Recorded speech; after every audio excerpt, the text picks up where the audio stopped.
महाभारत, भारत का गौरवशाली इतिहास। हम कथा सुनाते पांडव सकल महान की। यह महाभारत है पुण्य कथा श्री भगवान की। जम्बू दीपे भरतखंडे आर्यावर्ते भारतवर्षे, एक नगरी है विख्यात हस्तिनापुर नाम की। यह जन्म भूमि है पांडव सकल महान की। यह महाभारत है पुण्य कथा श्री भगवान की।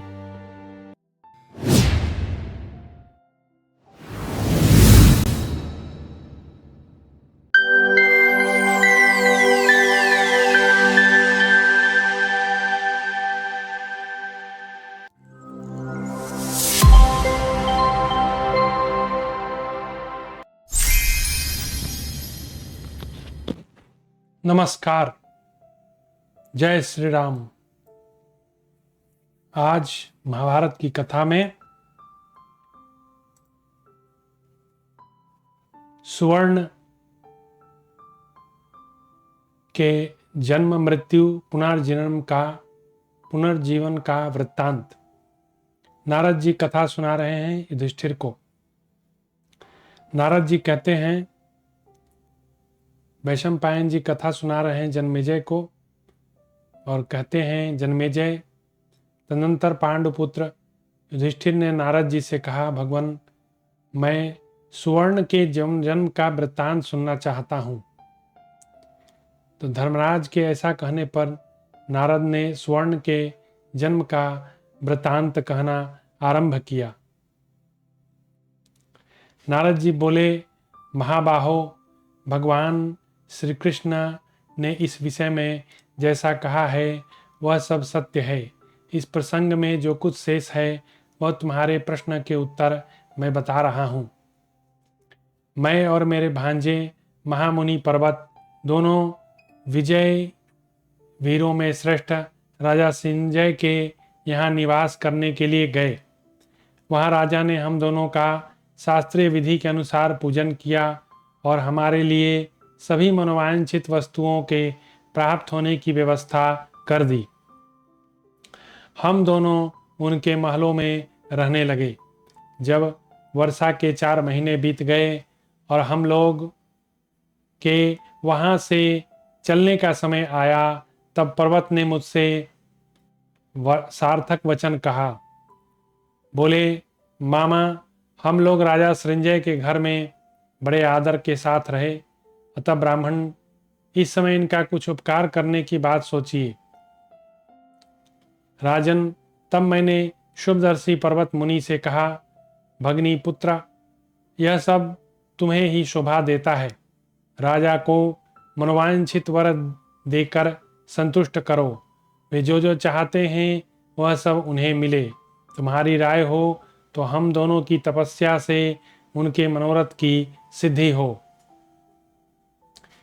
करुणा करु श्रेष्ठ, तब मेरी अनुमति ले। पर्वत ने विजयी वीरों में श्रेष्ठ संजय को बुलाकर कहा, नरेश्वर, हम दोनों तुम्हारे द्वारा सरलतापूर्वक किए गए सत्कार से प्रसन्न हैं। हम तुम्हें आज्ञा देते हैं, तुम इच्छानुसार कोई वर सोचकर मांग लो। महाराज, कोई ऐसा वर मांग लो जिससे ना तो देवताओं की हिंसा हो ना मनुष्य का संहार हो। तुम हमारी दृष्टि में आदर के योग्य हो।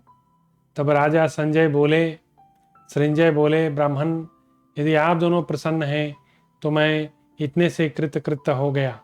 यही हमारे लिए महान फलदायक लाभ है।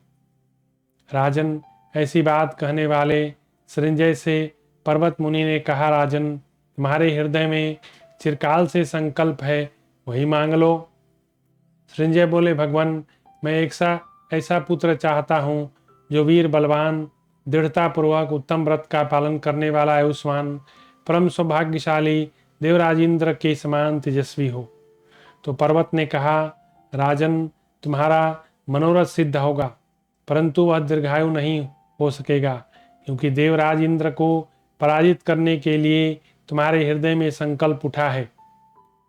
तुम्हारा यह पुत्र सुवर्ण के नाम से विख्यात तथा देवराज इंद्र के समान तेजस्वी होगा।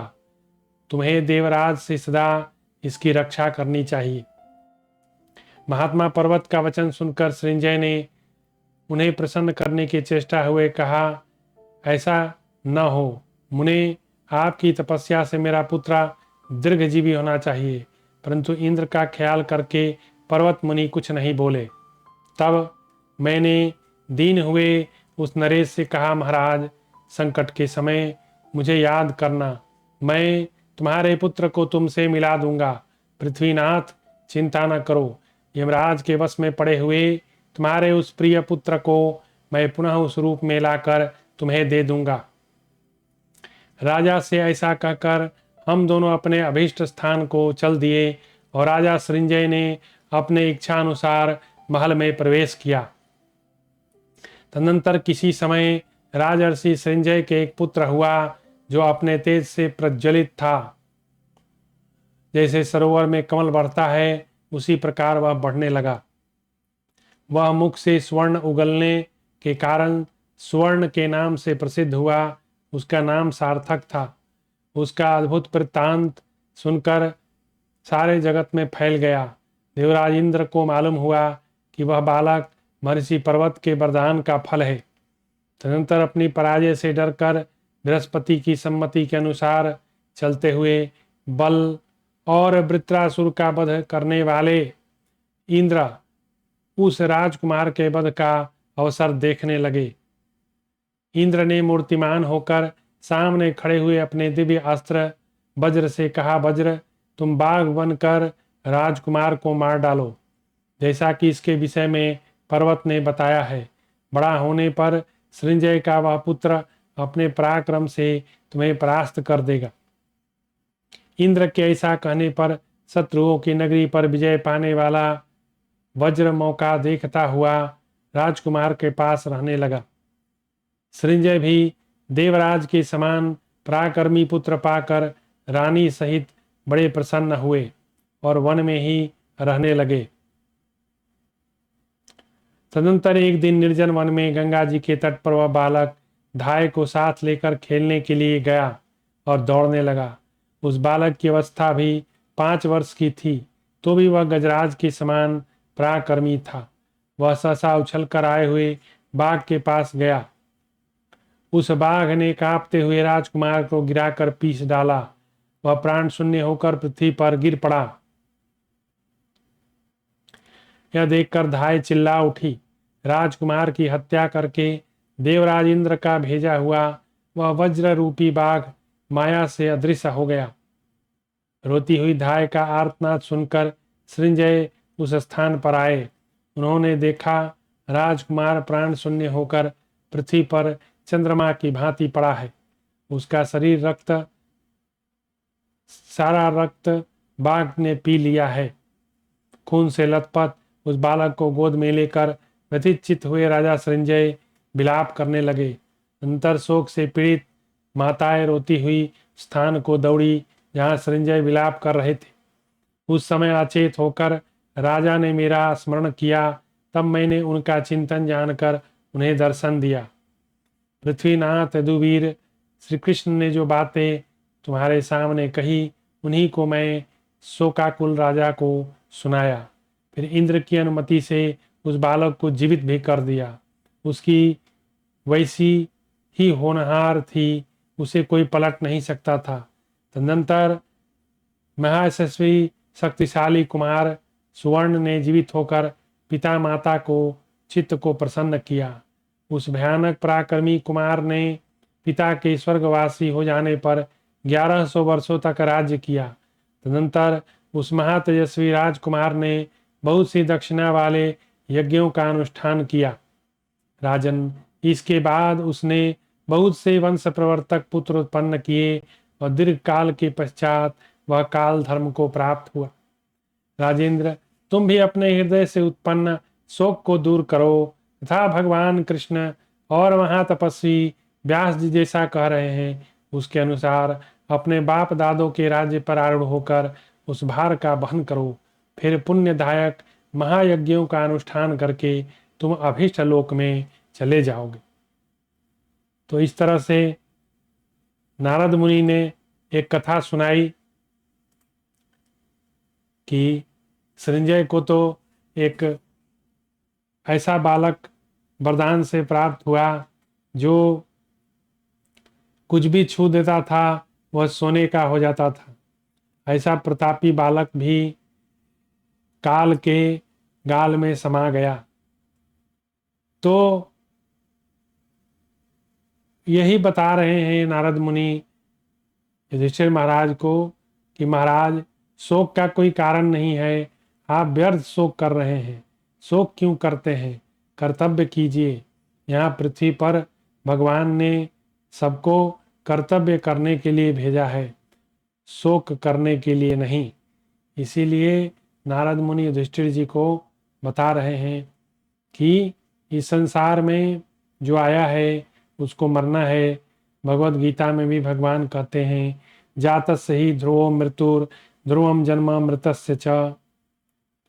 हाँ, फिर भगवान ने और भी बहुत सारे बात कहे हैं, न त्वेवाहम जातु नासम न त्वम नेमे जनाधिपा न चैवना भविष्यामः सर्वे वयमतः परम।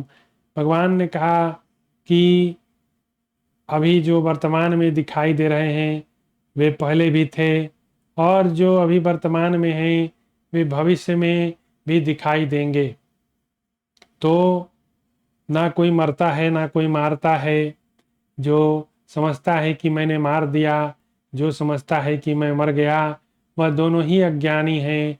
क्योंकि भगवान कहते हैं कि जो सत्य है वह सदैव रहता है। सत्य कभी धूमिल नहीं होता, सत्य कभी मिटता ही नहीं, है ना। तो सत्य सदैव रहता है। सत्य और असत से यह संसार बना है, और जो असत वस्तु है वह भी सत्य का ही एक प्रोजेक्शन है। सत्य का ही एक प्रोजेक्शन है, समझे। जैसे लाइट और लाइट का प्रकाश, तो क्या जो लाइट का प्रकाश है उसको आप लाइट से अलग कर सकते हैं? सोर्स ऑफ लाइट जो है वह बल्ब से आ रहा है, तो क्या बल्ब और प्रकाश को आप अलग अलग करके देखते हैं? या सूर्य और उसके प्रकाश को, उसके रश्मियों को क्या आप अलग अलग देखते हैं? संभव ही नहीं है उनको अलग करना। वह सूर्य का प्रोजेक्शन है, तो सूर्य और प्रकाश एक ही हैं। देखने में भले ही वे अलग अलग लगते हों, परंतु हैं वे एक ही। वैसे ही जो सत्य है और सत्य का यह माया जगत सत्य का एक प्रोजेक्शन है। भगवान ने इसको बनाया है कार्यकलाप करने के लिए, क्योंकि जो सत्य है ना उसमें क्रिया है ही नहीं। वह सत्य जो है उसमें किसी तरह की क्रिया होती ही नहीं, वह कुछ करता ही नहीं। तो कुछ करने के लिए, क्रिया करने के लिए भगवान ने यह असत रूप संसार को बनाया है, जो सत से प्रोजेक्टेड है। क्योंकि जो असत वस्तु होती है उसमें क्रिया होती है, उसमें निरंतर जो है परिवर्तन होते रहता है। तो परिवर्तन क्या हो रहा है? परिवर्तन यह हो रहा है कि संसार में हर चीज बदल रहा है, दिन रात में बदल रहा है। हैं, जो स्थूल चीज है वो परमाणु में बदल रहा है। परमाणु इलेक्ट्रॉन, प्रोटॉन, न्यूट्रॉन से बना है, उसमें भी सतत परिवर्तन होते रहता है। तो जो परिवर्तनशील वस्तु होती है वह असत वस्तु होती है, और उसमें सदैव क्रिया होते रहती है। लेकिन जो सत वस्तु होती है वह सनातन होता है, उसमें कोई न हन्यते हन्यमाने शरीरे न जायते म्रियते वा कदाचिन, भगवान ने कहा है। तो उसमें कोई परिवर्तन नहीं होता। परिवर्तन किस चीज में होता है? जो चीज असत होती है। तो यहाँ पर नारद जी भी युधिष्ठिर को कह रहे हैं, युधिष्ठिर, शोक करने का कोई कारण नहीं है। तुम व्यर्थ जो है शोक करते हो। तुम भी एक दिन मिट जाओगे। किसके लिए शोक करते हो? शोक करने का कोई कारण नहीं है मेरे पुत्र।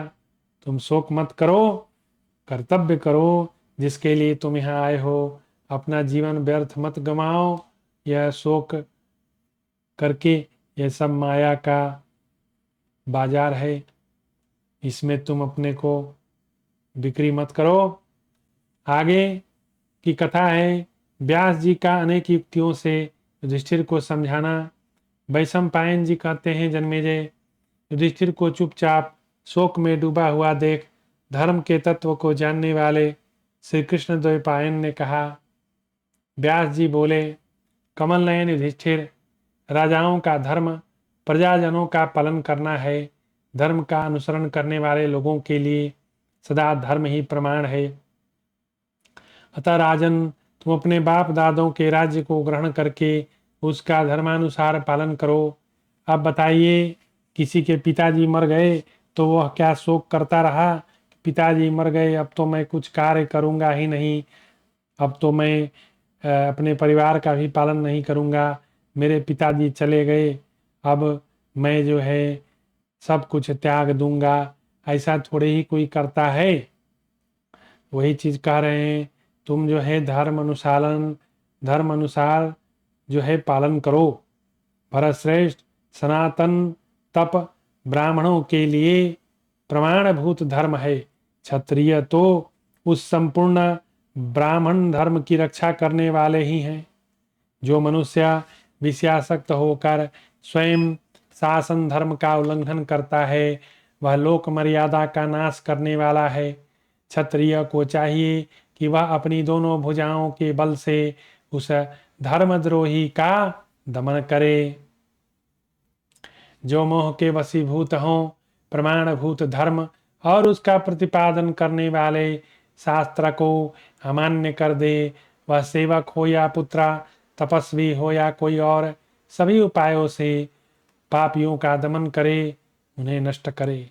इसके विपरीत आचरण करने वाला राजा पाप का भागी होता है। पांडुनंदन, तुमने तो उन्हीं लोगों का सेवकों सहित वध किया जो धर्म का नाश करने वाले थे। अपने धर्म में स्थित रहते हुए भी तुम शोक कर रहे हो, क्योंकि राजा का कर्तव्य है कि वह धर्मद्रोहियों का वध करे, सुपात्रों को दान दे। युधिष्ठिर बोले, संपूर्ण धर्मज्ञों में श्रेष्ठ ऋषि व्यास, आपको धर्म के स्वरूप का प्रत्यक्ष ज्ञान है। आप जो कह रहे हैं उस पर मुझे संदेह नहीं। परंतु ब्राह्मण, मैंने तो इस राज्य के लिए अनेक अवध्य पुरुषों का वध करा डाला है। मेरे ही वे कर्म मुझे जलाते और पकाते हैं। व्यास जी ने कहा, भरत नंदन, जो लोग मारे गए हैं उनके वध का उत्तरदायित्व किस पर है? इस प्रश्न को लेकर 4 विकल्प हो सकता है। कौन कौन सा विकल्प है? पहला, सबका प्रेरक ईश्वर करता है। दूसरा, वध करने वाला पुरुष करता है।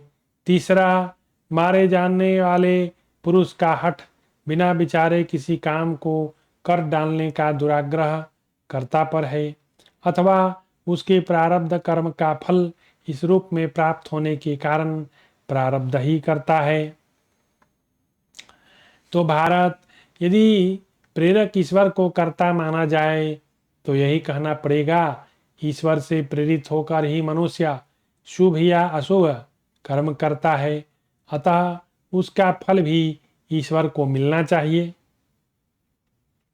जैसे कोई पुरुष वन में कुल्हाड़ी द्वारा जब वृक्ष काटता है तो उसका पाप कुल्हाड़ी चलाने वाले पुरुष को ही लगता है, कुल्हाड़ी को किसी प्रकार नहीं लगता। बहुत बढ़िया एग्जाम्पल समझाया गया है। कर्ता कौन है? जैसे कोई कुल्हाड़ी लेके पेड़ काट रहा हो तो जैसे कहें कि विजय ने कुल्हाड़ी से पेड़ काटा, तो यहाँ कर्ता कौन हुआ? तो कहते हैं ना, कर्ता ने कर्म को करण से संप्रदान के लिए अधिकरण से में पर।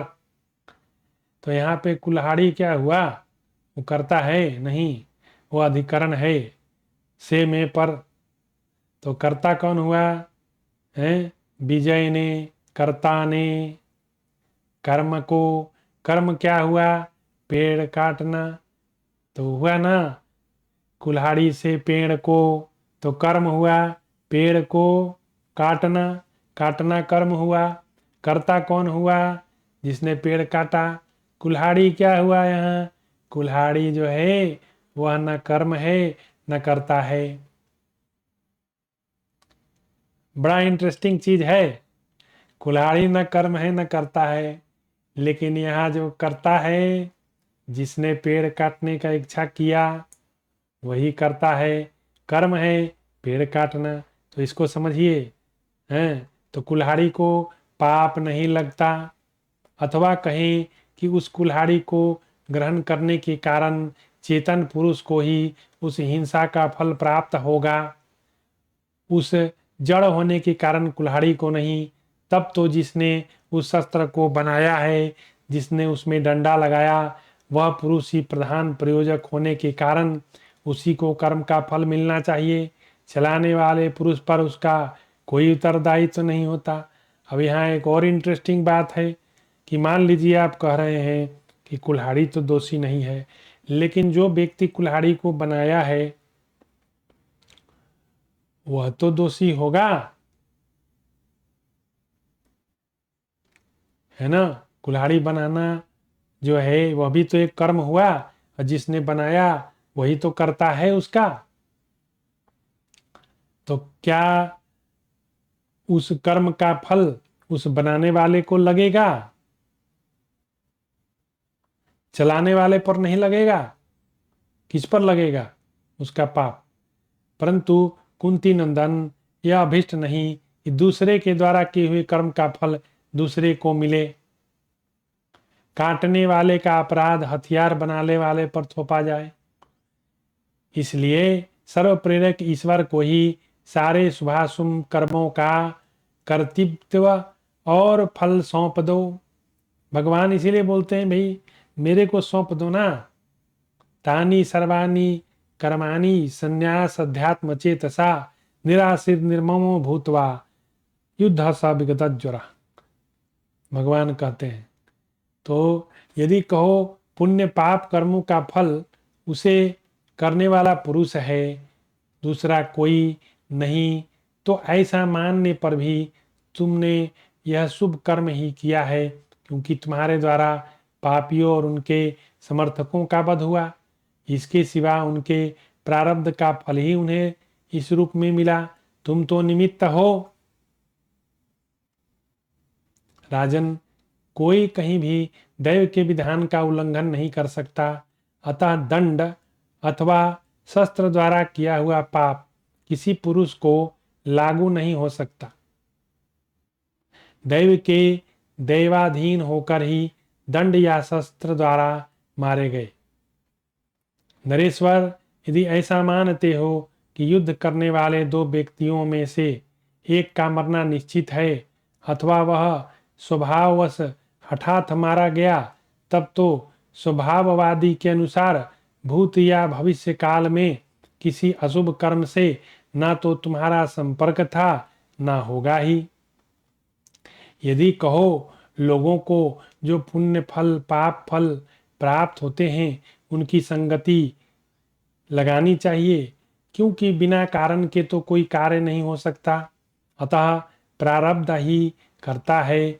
उस कारणभूत प्रारब्ध को धर्माधर्म रूप ही मानना होगा। धर्माधर्म का निर्णय शास्त्र से होता है।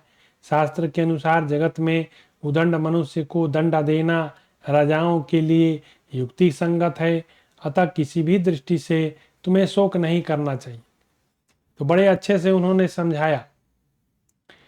भरत श्रेष्ठ, यदि कहो कि यह सब मानने पर भी लोक में कर्मों की आवृत्ति होती है, लोग कर्म करते हैं, उनके शुभाशुभ फलों को पाते हैं, ऐसा मेरा मत है, तो इसके उत्तर में निवेदन है कि इस दशा में भी जिस कर्म के कारण उसके फल रूप से अशुभ की प्राप्ति होती है, उस पाप मूलक कर्म को तुम त्याग दो। राजन, अपना धर्म दोष युक्त हो तो भी उसमें स्थिर रहने वाले तुम जैसे धर्मात्मा का नरेश के लिए अपने शरीर का परित्याग करना सौभाग्य की बात नहीं है। कुंती नंदन, यदि युद्ध आदि के राग द्वेष के कारण निंद कर्म बन गए तो शास्त्रों में उन कर्मों के लिए प्रायश्चित का विधान है। जो अपने शरीर को सुरक्षित रखता है वह तो पाप निवारण के लिए प्रायश्चित कर सकता है, परंतु जिसका शरीर ही नहीं रहेगा उसे तो प्रायश्चित न कर सकने के कारण वो पाप कर्मों के फल स्वरूप पराभव ही प्राप्त होगा।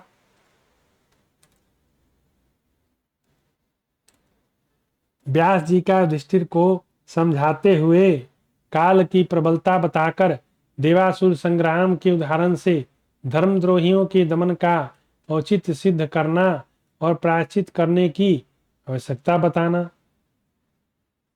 युधिष्ठिर बोले, पितामह, अकेले मैंने ही राज्य के लोभ में पड़कर सबको मरवाया है। तपोधन अनेक बार सोमरस का पान कर चुके थे और सदा धर्म में तत्पर रहते थे, वैसे वीर भूमिपाल का वध करके मैं कौन सा फल पाऊंगा। पितामह, बार बार इसी चिंता से जल रहा हूं, इसका जरा समाधान कर दीजिए। तो वैशंपायन जी कहते हैं, जन्मेजय, उस समय युधिष्ठिर का वचन सुनकर श्री कृष्ण द्वैपायन व्यास जी ने अपनी बुद्धि द्वारा अच्छी तरह विचार करके पांडु कुमार से कहा। व्यास जी बोले, राजन, क्षत्रिय शिरोमणि, तुम क्षत्रिय धर्म का बार बार स्मरण करते हुए विषाद न करो, क्योंकि ये सभी क्षत्रिय अपने धर्म के अनुसार मारे गए हैं। वे संपूर्ण राज्य लक्ष्मी भूमंडल व्यापी महान यश को प्राप्त करना चाहते थे, परंतु यमराज के विधान से काल के गाल में चले गए। तुम न भीमसेन, न अर्जुन, न कुल सहदेव ही उसका वध करने वाले हैं। काल ने बारी बारी से आकर अपने नियम के अनुसार सभी देहधारियों के प्राण लिए हैं। काल के माता पिता नहीं है, उसका किसी पर अनुग्रह नहीं है। जो प्रजावर्ग के कर्म का साक्षी है, उसी काल ने तुम्हारे शत्रुओं का संहार किया। संत दास संसार में बड़ो कसाई काल है, संत दास संसार में बड़ो कसाई काल। राजा गिने न प्रजा, अब बूढ़ो गिने न बाल। जो काल देवता है ना, वो समदर्शी है। उसके लिए राजा प्रजा बूढ़ा बच्चा सब एक ही है, सबको एक ही तराजू में तौलता है। सबके साथ जो है उसका प्रेम माने या बैर एक ही तरह का है। राजा को भी शमशान पहुंचाता है, प्रजा को भी, बच्चे को भी, बूढ़े को भी। वो किसी में भेदभाव नहीं करता। बड़ा समदर्शी है, जिसके बारे में भगवान श्री कृष्ण ने भगवत गीता में कहा है, समदर्शी बनो। योगस्था कुरु कर्माणि संगम त्यक्त्वा धनंजय सिद्धय सिद्धे समो भूत्वा समत्वम योग उच्यते। तो समदर्शी जो है, काल देवता समदर्शी है, कोई भेदभाव नहीं करते, सब पर अनुग्रह करते हैं। तो काल ने युद्ध को निमित्त बनाया है। जो प्राणियों द्वारा ही प्राणियों का वध करता है, वही उसका ईश्वरीय रूप है। राजन, तुम्हें ज्ञात होना चाहिए, काल जीव के पाप और पुण्य कर्मों का साक्षी है। वह कर्म की डोरी का सहारा ले भविष्य में होने वाले सुख दुख का उत्पादक है। वही समयानुसार कर्मों का फल देता है। महाबाहो, तुम युद्ध में मारे गए उन क्षत्रियों के भी ऐसे कर्मों का चिंतन करो, जो उनके विनाश के कारण थे और जिनके होने से ही उन्हें काल के अधीन होना पड़ा। तुम अपने आचार व्यवहार पर ध्यान दो। जैसे लोहार या बढ़ई बनाया हुआ यंत्र सदा उसके चालक के अधीन रहता है, उसी प्रकार जगत काल युक्त कर्म की प्रेरणा से सचेष्ट हो रहा है। प्राणी किसी व्यक्त कारण के बिना ही दैवात उत्पन्न होता है, दैव इच्छा से विनाश को प्राप्त हो जाता है। राजन, तुम्हारे चित्त में जो यहाँ उन सब को मरवाने के कारण झूठे ही चिंता और पीड़ा हो रही है, उसकी निवृत्ति के लिए प्रायश्चित कर देना उचित है। तुम अवश्य प्रायश्चित करो। पार्थ, बात सुनी जाती है कि देवासुर संग्राम के अवसर पर बड़े भाई असुर, छोटे भाई देवता आपस में लड़े। उनमें से भी राज्य लक्ष्मी के लिए 32,000 वर्षों तक संग्राम हुआ। देवताओं ने खून से भीगी हुई पृथ्वी को एकावर्ण में निमग्न करके दैत्यों का संहार कर डाला, स्वर्गलोक पर अधिकार कर लिया। भारत, इसी प्रकार पृथ्वी भी अपने अधीन करके देवताओं ने तीनों लोकों में शाला वृक नाम से विख्यात 88,000 ब्राह्मणों का वध करा डाला, जो वेदों के पारंगत विद्वान थे। अभिमान से मोहित होकर दानवों की सहायता के लिए उनके पक्ष में मिले थे। जो धर्म का विनाश चाहते हुए अधर्म के प्रवर्तक हो रहे हैं, उन दुरात्माओं का वध करना उचित है। जैसे देवताओं ने उदंड दैत्यों का विनाश किया। यदि एक पुरुष को मार देने से कुटुंब के शेष व्यक्तियों का कष्ट दूर हो जाए, एक कुटुंब का नाश कर देने से राष्ट्र सुख शांति आ जाए, वैसा करना धर्म का नाशक नहीं है। कहा गया है कि तज्जेदेकम कुलस्यार्थे ग्रामसार्थे कुलम त्यजेत ग्रामम जनपदस्यार्थे आत्मार्थे पृथ्वीम त्यजेत। यदि एक कुल बसता हो एक व्यक्ति के त्यागने से, तो उस व्यक्ति को त्यागना चाहिए। एक गांव बसता हो एक कुल को त्यागने से, तो उस कुल को त्यागना चाहिए। एक जनपद बसता हो एक गांव को त्यागने से, तो उस गांव को त्यागना चाहिए। और यदि पृथ्वी का कल्याण निहित हो, आत्मा का कल्याण निर्मित हो, तो पूरा पृथ्वी का ही त्याग करना चाहिए। नरेश्वर, किसी समय धर्म ही अधर्म हो जाता है, कहीं अधर्म ही धर्म दिखने लगता है। इसलिए विद्वान पुरुष को धर्म का रहस्य अच्छी तरह समझ लेना चाहिए। गीता में भी भगवान समझाए, बड़ा क्लिष्ट है। पांडुनंदन, तुम वेद शास्त्रों के ज्ञाता हो, तुमने श्रेष्ठ पुरुषों के उपदेश सुने हैं, इसलिए हृदय को स्थित कर शोक से विचलित न होने दो। तुमने तो उसी मार्ग का अनुसरण किया जिस पर देवता लोग चल चुके हैं। जो पुरुष हृदय में पाप की भावना रखकर किसी पाप कर्म में प्रवृत्त होता है, उसे करते हुए भी उसी भावना से भावित रहता है तथा पाप कर्म करने के पश्चात भी लज्जित नहीं होता, उसमें वह सारा पाप पूर्ण रूप में प्रतिष्ठित हो जाता है। ऐसा शास्त्र का कथन है। इसलिए कोई प्रायश्चित नहीं है तथा प्रायश्चित से भी उसके पाप कर्म का नाश नहीं होता है। तुम तो जन्म से पहले शुद्ध स्वभाव के हो, तुम्हारे मन में युद्ध की इच्छा बिल्कुल नहीं थी। शत्रुओं के अपराध से ही तुम्हें इस कार्य में प्रवृत्त होना पड़ा। तुम यह युद्ध कर्म करके भी निरंतर पश्चाताप कर रहे हो। इसलिए महाराज, यज्ञ अश्वमेध ही प्रायश्चित बताया गया है। तुम इस यज्ञ का अनुष्ठान करो। मरुदगणों सहित भगवान पाक शासन इंद्र ने शत्रुओं को जीतकर एक एक करके 100 बार अश्वमेध यज्ञों का अनुष्ठान किया, इसलिए शतक्रतु नाम से विख्यात हैं। उनके सारे पाप धुल गए। स्वर्गलोक में अप्सराओं द्वारा पूजित होने वाले देवराज इंद्र की संपूर्ण देवता महर्षि उपासना करते हैं। जिन राजाओं के कोई पुत्र नहीं, उनकी कन्याओं को ही राज्य पर अभिषिक्त कर दो। ऐसा करने से उनकी स्त्रियों की मनोकामना पूर्ण होगी और वे शोक त्याग देंगी। भारत, इस प्रकार सारे राज्य में शांति स्थापित करके तुम उसी प्रकार अश्वमेध का अनुष्ठान करो।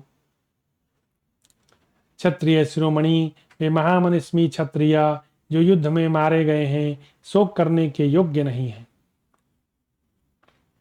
जिन कर्मों के करने न करने से कर्ता का प्रायश्चित का भागी होता है और नहीं होता, उसका विवेचन। युधिष्ठिर ने पूछा, पितामह, किन कर्मों को करने से मनुष्य प्रायश्चित का अधिकारी है, उनके लिए कौन सा प्रायश्चित करके वह पाप से मुक्त हो सकता है, यह सब मुझे बताइए।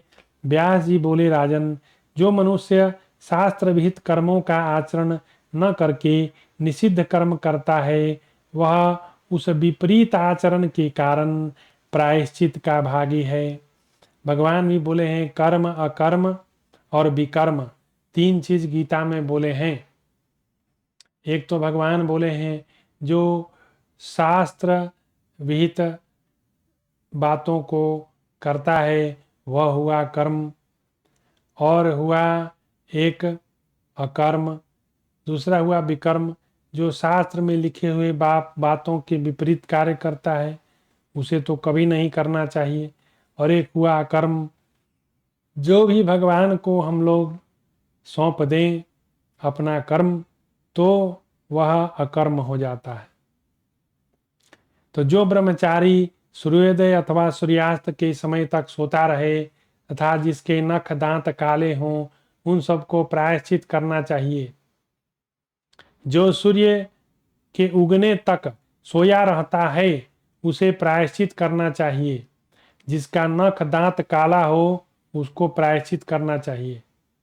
इसके विपरीत, इसके सिवा परिवेत्ता, बड़े भाई के अविवाहित रहते हुए विवाह करने वाला छोटा भाई, परिवित्ती, परिवेत्ता का बड़ा भाई, ब्रह्म हत्यारा, जो दूसरों की निंदा करने वाला है, तथा छोटी बहन के विवाह के बाद उसकी बड़ी बहन से ब्याह करने वाला, जेठी बहन के अविवाहित रहते हुए ही उसकी छोटी विवाह बहन से विवाह करने वाला, जिसका व्रत नष्ट हो गया वह ब्रह्मचारी, द्विज की हत्या करने वाला, अपात्र को दान देने वाला, सुपात्र ब्राह्मण को दान न देने वाला, ग्राम का नाश करने वाला, मांस बेचने वाला, आग लगाने वाला, वेतन लेकर वेद पढ़ने वाला, स्त्री और शूद्र का वध करने वाला, इनमें से पिछले वालों में से पहले वाले अधिक पापी हैं, तथा पशु वध करने वाला, दूसरों के घर में आग लगाने वाला, झूठ बोलकर पेट पालने वाला, गुरु का अपमान और सदाचार की मर्यादा का उल्लंघन करने वाला, ये सभी पापी माने गए हैं। इन्हें जरूर प्रायश्चित करना चाहिए।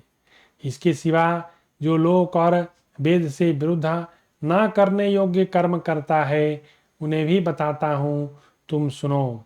भारत, अपने धर्म को त्याग देना, दूसरे का धर्म का आचरण, यज्ञ के अनाधिकारी को यज्ञ कराना, अभक्ष का भक्षण करना, शरणागत का त्याग करना, भरण करने योग्य व्यक्तियों का भरण पोषण न करना, रसों को बेचना, पशु पक्षियों को मारना, शक्ति रहते हुए भी अग्न्याधान आदि कर्मों को न करना, नित्य देने योग्य गोग्रास आदि को न देना, ब्राह्मणों को दक्षिणा न देना, उनका सर्वस्व छीन लेना, धर्म तत्व के जानने वाले के सभी कर्म न करने योग्य हैं।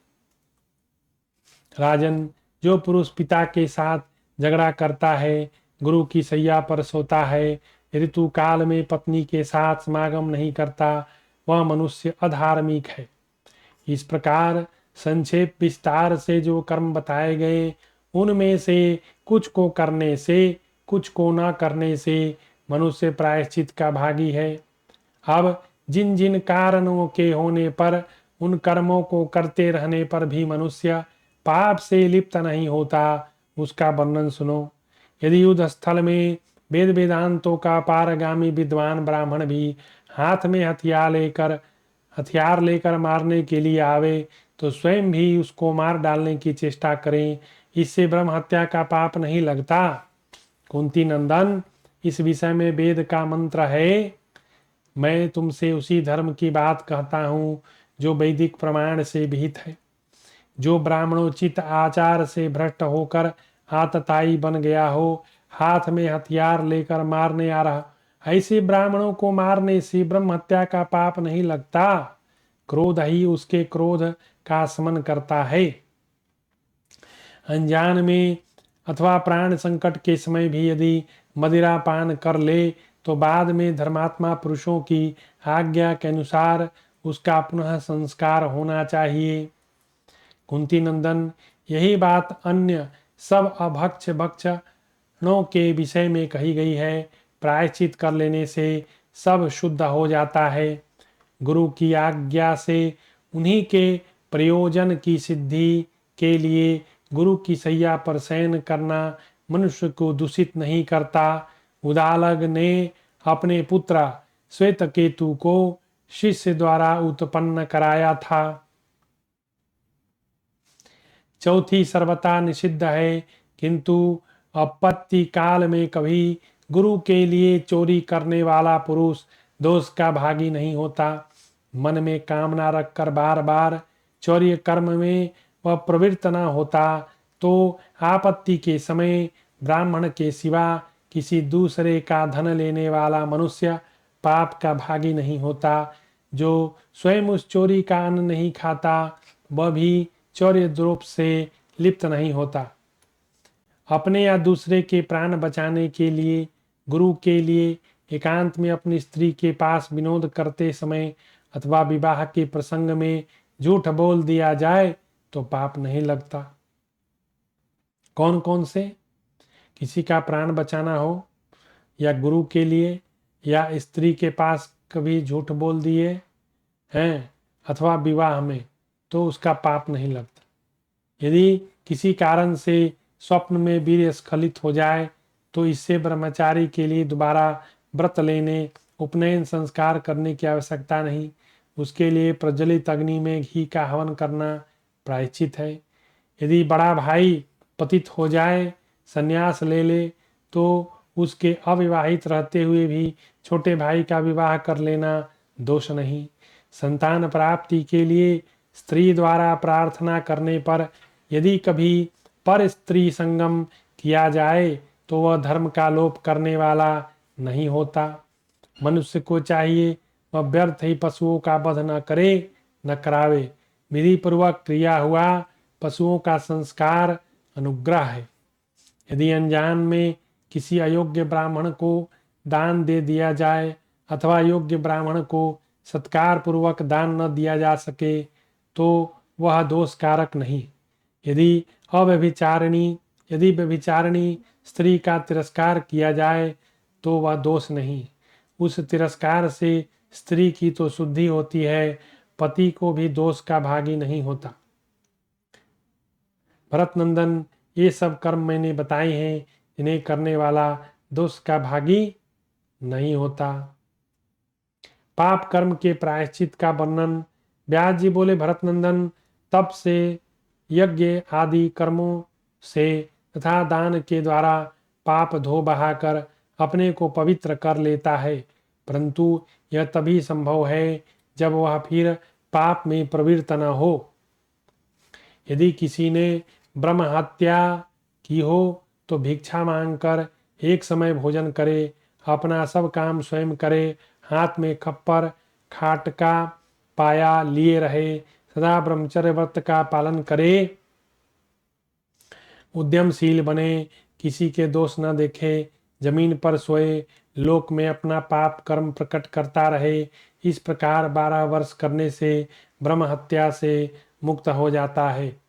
प्रायश्चित करने वाले विद्वानों की या अपनी इच्छा से शस्त्रधारी पुरुषों के अस्त्र शस्त्रों का निशाना बन जाए अथवा अपने को प्रज्वलित आग में झोंक दे अथवा नीचे सिर किए किसी भी एक वेद का पाठ करते हुए 3 बार 100 की योजन की यात्रा करे अथवा किसी वेदवेत्ता ब्राह्मण को अपना सर्वस्व समर्पण कर दे या जीवन निर्वाह के लिए पर्याप्त धन अथवा सब सामानों से भरा हुआ घर ब्राह्मण को दान कर दे। इस प्रकार गौ ब्राह्मणों की रक्षा करने वाला पुरुष ब्रह्म हत्या से मुक्त हो जाता है। ब्रह्म हत्या करने वाला पुरुष कृच्छ व्रत के अनुसार भोजन करे, 6 वर्षों में वह शुद्ध हो जाता है और एक एक मास में एक एक कृच्छ व्रत का निर्वाह करते हुए भोजन करे तो वह 3 ही वर्षों में पाप मुक्त हो जाता है। यदि एक एक मास पर भोजन क्रम बदलते हुए अत्यंत तीव्र कृच्छ व्रत के अनुसार अन्न ग्रहण करे तो एक ही वर्ष में ब्रह्म हत्यारा से छुटकारा मिल जाता है, इसमें संशय नहीं है। राजन, इसी प्रकार यदि केवल उपवास करने वाला मनुष्य हो तो उसकी स्वल्प समय में शुद्धि हो जाती है। अश्वमेध यज्ञ करने से ब्रह्म हत्या का पाप शुद्ध हो जाता है, इसमें संशय नहीं। जो इस प्रकार के लोग महायज्ञों में अभृत स्नान करते हैं वे भी पाप से मुक्त हो जाते हैं। जो पुरुष ब्राह्मण के लिए युद्ध में प्राण त्याग देता है वह भी ब्रह्म हत्या से छूट जाता है। ब्रह्म हत्यारा होने पर भी जो सुपात्र ब्राह्मण को 1,00,000 गौओं का दान करता है वह संपूर्ण पापों से मुक्त हो जाता है। जो दूध देने वाली 25,000 कपिला गौओं का दान करता है वह समस्त पापों से छुटकारा पा जाता है। जब मृत्यु काल निकट हो उस समय सदाचारी दरिद्र ब्राह्मण को दूध देने वाली 1,000 संवत्सर गौओं का दान करके भी मनुष्य सब पापों से मुक्त हो जाता है। भूपाल, जो संयम नियम से रहने वाले ब्राह्मणों को 100 काबुली घोड़ों का दान करता है उसे भी पाप से छुटकारा मिल जाता है। भरत नंदन, जो एक ब्राह्मण को भी उसकी मनोवांछित वस्तु देता है देकर फिर उसकी कहीं चर्चा नहीं करता वह भी पाप से मुक्त हो जाता है। जो एक बार मदिरा पान करके भी आग के समान गर्म की हुई मदिरा पी लेता है वह इहलोक और परलोक में अपने को पवित्र कर लेता है। जलहीन देश में पर्वत से गिरकर अग्नि में प्रवेश करके महाप्रस्थान की विधि से हिमालय में गलकर प्राण दे देने से मनुष्य सब पापों से छुटकारा पा जाता है। मदिरा पीने वाला ब्राह्मण बृहस्पति शव नामक यज्ञ करके शुद्ध होने पर ब्रह्मा जी की सभा में जा सकता है। राजन, जो मदिरा पी लेने पर ईर्ष्या द्वेष से रहित भूमि दान करे और फिर कभी उसे न पिए वह संस्कार करके शुद्ध होता है। गुरु पत्नी गमन करने वाला मनुष्य तपाई हुई लोहे की शिला पर सो जाए अथवा अपनी मुतेंद्रिय काट कर ऊपर की ओर देखता हुआ आगे बढ़ता चला जाए उस समय इस प्रकार शरीर छूट जाने पर वह उस पाप कर्म से मुक्त हो जाता है। स्त्रियां भी 1 वर्ष तक मिताहार एवं संयमवर्तक रहने पर पाप कर्मों से मुक्त हो जाती है। जो महाव्रत का पालन करता है, ब्राह्मणों को अपना सर्वस्व समर्पित कर देता है अथवा गुरु के लिए युद्ध में मारा जाता है वह अशुभ कर्म के बंधन से मुक्त हो जाता है। कम बोलकर जीविका चलाने वाला, गुरु का अपमान करने वाला पुरुष गुरु जी को मनचाही वस्तु देकर प्रसन्न कर ले तो सब पाप से मुक्त हो जाता है। जिसका ब्रह्मचर्य व्रत खंडित हो गया वह ब्रह्मचारी उस दोष की निवृत्ति के उद्देश्य से ब्रह्म हत्या के लिए बताए हुए व्रत का आचरण करे अथवा 6 महीनों तक गोचर्म ओढ़ कर रहे। ऐसा करने से पाप से मुक्त हो जाता। पराई स्त्री, पराय धन का अपहरण करने वाला पुरुष 1 वर्ष तक कठोर व्रत का पालन करने पर पाप से मुक्त हो जाता है। जिसके धन का अपहरण करे उसे अनेक उपाय करके ही धन लौटा दे तो उस पाप से छुटकारा मिल सकता है। बड़े भाई के अविवाहित होते हुए विवाह करने वाला छोटा भाई, बड़ा भाई, ये दोनों मन को संयम में रखते हुए 12 रात तक कृच्छ व्रत का अनुष्ठान करने से शुद्ध हो जाते हैं। इसके सिवा बड़े भाई का विवाह होने के बाद पहले का ब्याह हुआ छोटा भाई पितरों के उद्धार के निमित्त पुनः विवाह संस्कार करे। ऐसा करने से उस स्त्री के कारण जो उसे दोष नहीं प्राप्त होता और वह स्त्री ही उसके दोष से लिप्त होती है। चौमासे में 1 दिन का अंतर देकर भोजन करने का विधान है। उसके पालन से स्त्रियां शुद्ध होती हैं। यदि अपनी स्त्री के विषय में पापाचार की आशंका हो तो विज्ञ पुरुषों को रजस्वला होने तक उसके साथ समागम नहीं करना चाहिए। रजस्वला होने पर वे उसी प्रकार शुद्ध हो जाती हैं जैसे राख से मांजा हुआ बर्तन। यदि कांसे का बर्तन शूद्र के द्वारा जूठा कर दिया जाए अथवा उसे गाय सूंघ ले अथवा किसी के भी कुल्ला करने से वह जूठा हो जाए तो वह 10 वस्तुओं से शोधन करने पर शुद्ध होता है। ब्राह्मण के लिए चारों पादों से युक्त संपूर्ण धर्म के पालन का विधान है। तात्पर्य है वह शौचाचार या आत्मशुद्धि के लिए किए जाने वाले प्रायश्चित का पालन करे। क्षत्रियों के लिए एक पाद कम का विधान है। इसी तरह वैश्य के लिए 2 पाद, शूद्र के लिए 1 पाद के पालन की विधि है। उदाहरण के तौर पर जहाँ ब्राह्मण के लिए 4 दिन का उपवास है, क्षत्रिय के लिए 3, वैश्य के लिए 2 दिन, शूद्र के लिए 1 दिन का विधान है। इसी प्रकार इन पापों के गौरव और लाघवों का निश्चय करना चाहिए। पशु पक्षियों की वध, उसके बहुत से वृक्षों का उच्छेद करके पाप युक्त हुआ पुरुष अपनी शुद्धि के लिए 3 दिन 3 रात केवल हवा पीकर रहे। राजन, जो स्त्री समागम करने के योग्य नहीं, उसके साथ समागम कर लेने पर प्रायश्चित का विधान है। उसे 6 महीने तक गीला वस्त्र पहनकर घूमना और राख के ढेर पर सोना चाहिए। जितने न करने योग्य पाप कर्म हैं उन सब के लिए विधि है। ब्राह्मण ग्रंथों में बताई गई विधि से दृष्टि करने वाले शास्त्रों की युक्तियों से इस तरह पाप शुद्धि के लिए प्रायश्चित करना चाहिए। जो पवित्र स्थान में मिताहारी हो, हिंसा का त्याग करके राग द्वेष मान अपमान आदि से शून्य मौन भाव से गायत्री मंत्र का जाप करता है वह सब पापों से मुक्त हो जाता है। मैंने तुम्हारे सामने पाप के अनुरूप प्रायश्चित बतलाया, परंतु महापातकों से भिन्न पापों के लिए भी ऐसा ही प्रायश्चित है। राज्य, भक्ष, भक्ष, वाच्य, वाच्य जानबूझकर बिना किए हुए पापों के लिए प्रायश्चित कहे गए हैं। विज्ञ पुरुषों को समझकर इनका अनुष्ठान करना चाहिए। जानबूझकर किया हुआ सारा पाप भारी होता है, अनजान में वैसा पाप बन जाने पर कम दोष लगता है। इस प्रकार भारी और हलक के पाप के अनुसार ही उसके प्रायश्चित का विधान है।